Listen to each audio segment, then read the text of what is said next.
Hello friend. तो कैसे हैं आप लोग। आशा करता हूँ आप सभी अच्छे होंगे और तैयारी आप लोगों की काफ़ी अच्छी चल रही होगी।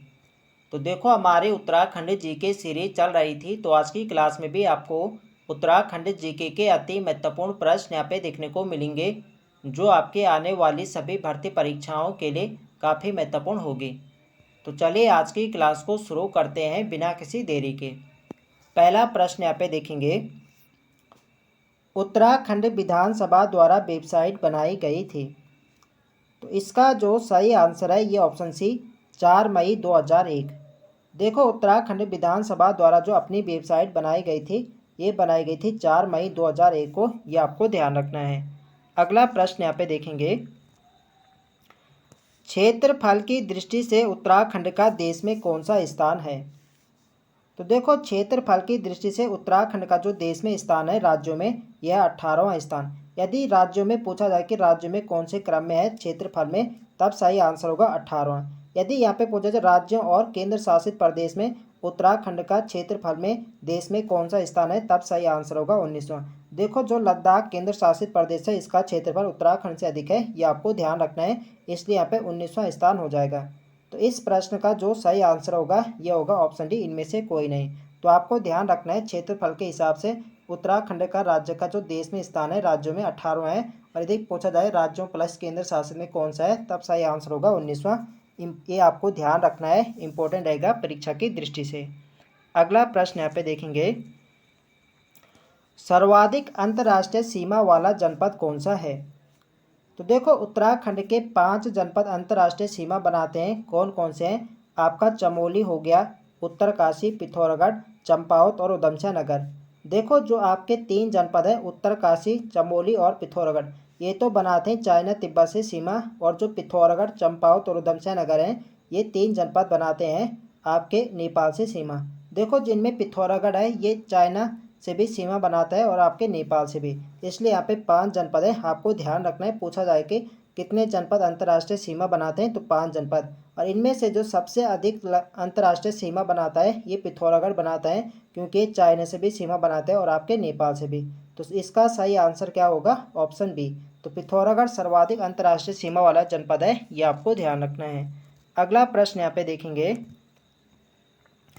राज्य का क्षेत्रफल देश के कुल क्षेत्रफल का कितना प्रतिशत है। तो राज्य का क्षेत्रफल देश के कुल क्षेत्रफल का कितना प्रतिशत है, तो ये है 1.69%। ऑप्शन ये इसके यहाँ पे सही आंसर है। अगला प्रश्न यहाँ पे देखेंगे, जनसंख्या की दृष्टि से देश में राज्य का कौन सा स्थान है। तो जनसंख्या की दृष्टि से राज्य का जो देश में स्थान है यह है 20वां स्थान।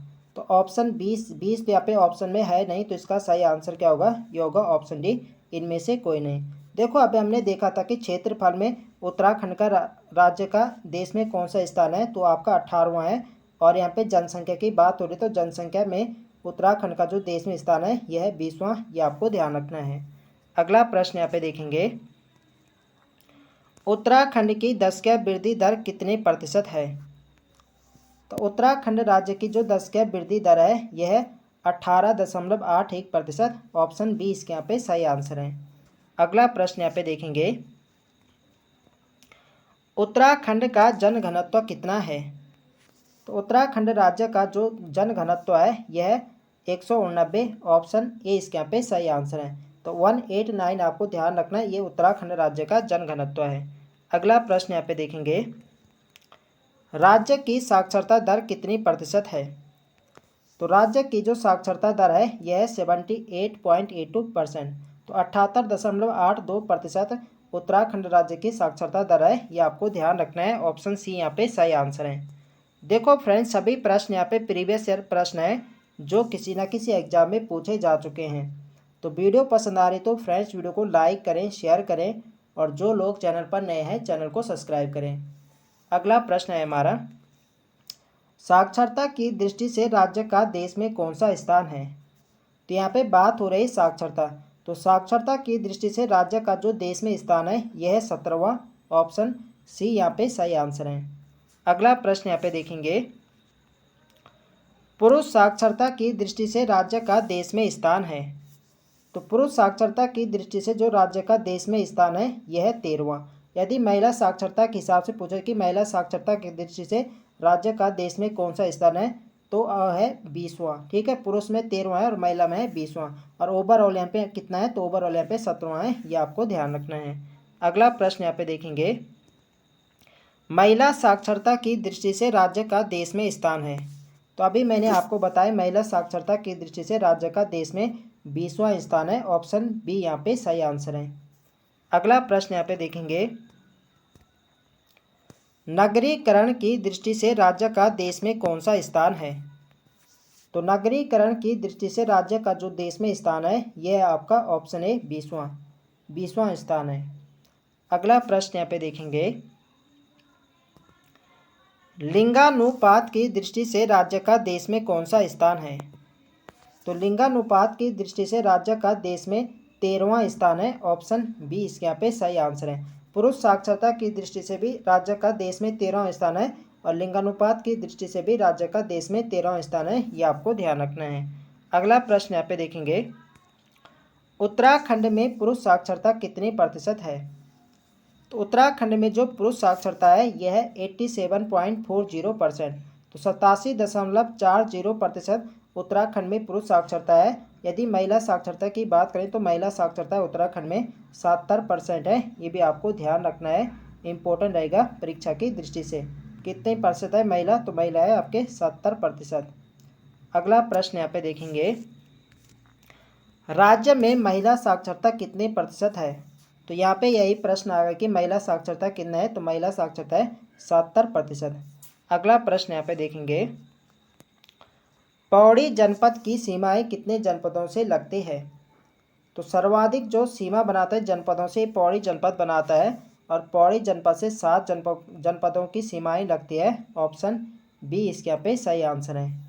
अगला प्रश्न यहाँ पे देखेंगे, निम्न में से आंतरिक जनपद कौन से हैं। तो देखो सबसे पहले आंतरिक जनपद किन्हें कहा जाता है। तो आंतरिक जनपद ऐसे जनपदों को कहा जाता है ना तो किसी देश से सीमा बनाते हैं और ना ही किसी अन्य राज्यों से सीमा बनाते हैं। तो इनमें उत्तराखंड के 4 ऐसे जनपद है जो आंतरिक जनपद है।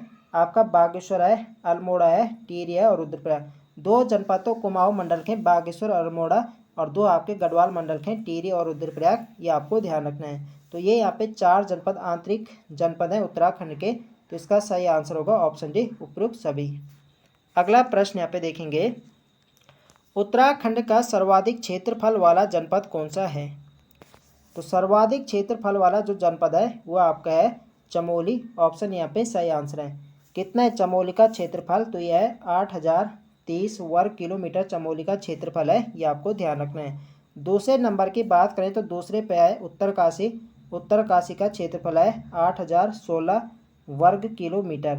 और तीसरे नंबर पे है पिथौरागढ़। पिथौरागढ़ का है 7090 वर्ग किलोमीटर, ये भी आपको ध्यान रखना है, इंपॉर्टेंट रहेगा परीक्षा की दृष्टि से। तो ये क्रम भी आपको ध्यान रखना है, क्रम भी लगाने को पूछा जाता है। और सबसे कम क्षेत्रफल वाला जनपद कौन सा है। तो सबसे कम क्षेत्रफल है चंपावत जनपद का। चंपावत का मात्र 1766 वर्ग किलोमीटर है, ये भी आपको ध्यान रखना है। अगला प्रश्न यहाँ पे देखेंगे, राज्य में नगर निगमों की संख्या कितनी है। तो राज्य में जो वर्तमान में नगर निगमों की संख्या हो गए ये हो गई 11। ऑप्शन बी यहाँ पे सही आंसर है। 2 नए नगर निगम कौन बने हैं, तो पिथौरागढ़ और अल्मोड़ा नगर निगम बने हैं, ये आपको ध्यान रखना है।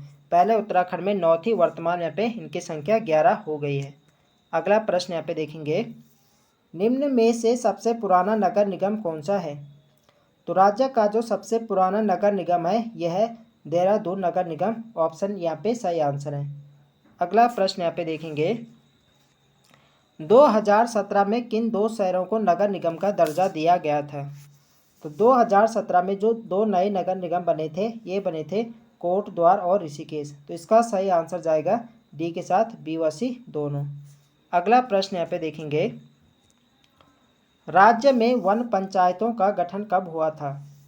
तो राज्य में वन पंचायतों का जो गठन हुआ था यह हुआ था 1931 में। ऑप्शन यहाँ पे सही आंसर है। तो 1931 में होता है वन पंचायतों का गठन राज्य में, यह आपको ध्यान रखना है, इंपॉर्टेंट रहेगा परीक्षा की दृष्टि से।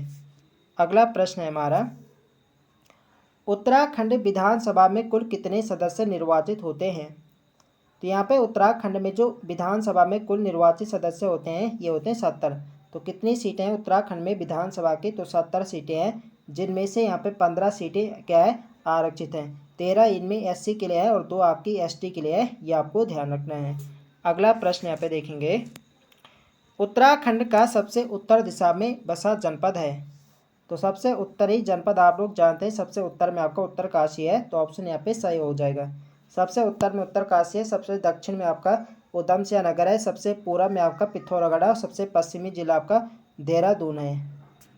अगला प्रश्न यहाँ पे देखेंगे, निम्न में से राज्य की लोकसभा सीटें कौन सी हैं? तो देखो उत्तराखंड में जो लोकसभा की सीटें हैं ये है 5 सीटें। कौन कौन सी हैं? आपकी पौड़ी हो गई, टिहरी हो गई, हरिद्वार हो गए, नैनीताल और अल्मोड़ा। तो इनमें जो इम्पोर्टेंट सीट है आपकी अल्मोड़ा वाली जो सीट है ये क्या है, ये एससी कैटेगरी के लिए आरक्षित है, तो ये भी आपको ध्यान रखना है। टोटल कितने हैं? तो टोटल आपकी 5 है। तो इस प्रश्न का सही आंसर जाएगा डी के साथ उपयुक्त सभी। अगला प्रश्न यहाँ पे देखेंगे, राज्य में लोकसभा सीटें कितनी हैं? तो अभी मैंने आपको बताया कितनी है, 5 सीटें हैं। अगला यहाँ पे देखेंगे, उत्तराखंड उच्च न्यायालय का गठन कब किया गया? तो देखो उत्तराखंड हाईकोर्ट का जो गठन किया गया था ये किया गया था जब उत्तराखंड राज्य का गठन हुआ था 9 नवंबर 2000। तो 9 नवंबर 2000 को ही उत्तराखंड उच्च न्यायालय का गठन किया गया था नैनीताल में। ऑप्शन यहाँ पे सही आंसर है।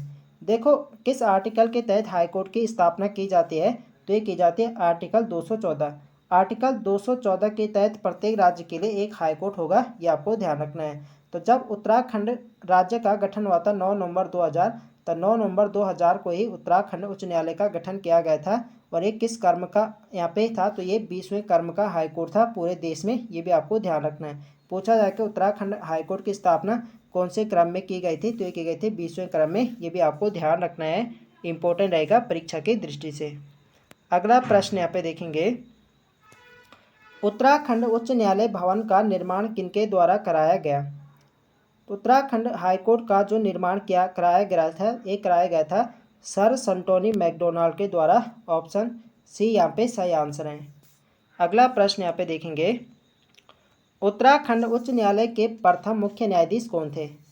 तो उत्तराखंड हाईकोर्ट के जो प्रथम मुख्य न्यायाधीश थे ये थे अशोक अबेंगर देसाई। ऑप्शन ए यहाँ पे सही आंसर है। अगला प्रश्न यहाँ पे देखेंगे, उत्तराखंड में 45 फास्ट ट्रैक कोर्ट का गठन कब किया गया? तो उत्तराखंड में 45 फास्ट ट्रैक कोर्ट का गठन कब किया गया था? तो ये किया गया था आपका अप्रैल 2001। तो अप्रैल 2001 में किया गया था। ऑप्शन बी इसके यहाँ पे सही आंसर है। बी हमारे यहाँ पे राइट आंसर हो जाएगा। अगला प्रश्न यहाँ पे देखेंगे, राज्य में कितने जनपद मैदानी हैं? तो उत्तराखंड में 2 ही यहाँ पे मैदानी जनपद है, एक आपका हरिद्वार है और एक आपका उधमसिंह नगर। अगला प्रश्न यहाँ पे देखेंगे, उत्तराखंड में अंतरिम विधानसभा का प्रथम सत्र कब शुरू हुआ था? तो उत्तराखंड में अंतरिम विधानसभा का सत्र कब शुरू हुआ था? तो ये होता है 9 जनवरी 2001 को। ऑप्शन बी इसके यहाँ पे सही आंसर है। अगला प्रश्न यहाँ पे देखेंगे, उत्तराखंड में प्रथम विधानसभा चुनाव कब हुए थे? तो उत्तराखंड में प्रथम विधानसभा चुनाव कब हुए थे? तो ये हुए थे 14 फरवरी 2002 को। ऑप्शन ए इसके यहाँ पे सही आंसर है। अगला प्रश्न यहाँ पे देखेंगे, किस वर्ष पंचायती राज संशोधन विधेयक में परिवर्तन करके महिलाओं के लिए पंचायत में आरक्षण 33% से बढ़ाकर 50% किया गया?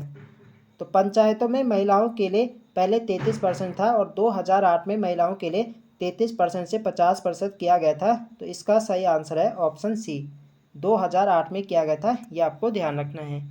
अगला प्रश्न यहाँ पे देखेंगे, राज्य के पंचायतों में कौन सी व्यवस्था लागू है? तो राज्य के पंचायतों में त्रिस्तरीय व्यवस्था लागू है। ऑप्शन यहाँ पे सही आंसर है। अगला प्रश्न यहाँ पे देखेंगे, पंचायत राज चुनाव लड़ने हेतु न्यूनतम आयु कितनी वर्ष होती है? तो पंचायत का चुनाव लड़ने के लिए कितनी यहाँ पे न्यूनतम आयु रखी गई है? तो ये रखी गई 21 वर्ष। ऑप्शन बी इसके यहाँ पे सही आंसर है। अगला प्रश्न यहाँ पे देखेंगे, पंचायती राज के 29 विषयों में से पंचायतों को कितने विषय दिए गए हैं? तो पंचायती राज के 29 विषयों में से पंचायतों को कितने विषय दिए गए हैं? तो ये दिए गए हैं 14 विषय। ऑप्शन यहाँ पे सही आंसर है। अगला प्रश्न यहाँ पे देखेंगे, उत्तराखंड में कितने प्रतिशत भाग पर राजस्व पुलिस व्यवस्था लागू की गई है? तो उत्तराखंड में कितने प्रतिशत भाग पर राजस्व पुलिस व्यवस्था लागू की गई है? तो ये की गई 61% भाग पर। ऑप्शन सी यहाँ पे सही आंसर है। अगला प्रश्न यहाँ पे देखेंगे, तो आज के लिए यहाँ पे इतने प्रश्न है। तो आई होप आप सभी को वीडियो पसंद आए तो फ्रेंड्स वीडियो को लाइक करें, शेयर करें और जो लोग चैनल पर नए हैं चैनल को सब्सक्राइब करें। मिलते हैं नेक्स्ट वीडियो में, तब तक के लिए जय हिंद दोस्तों।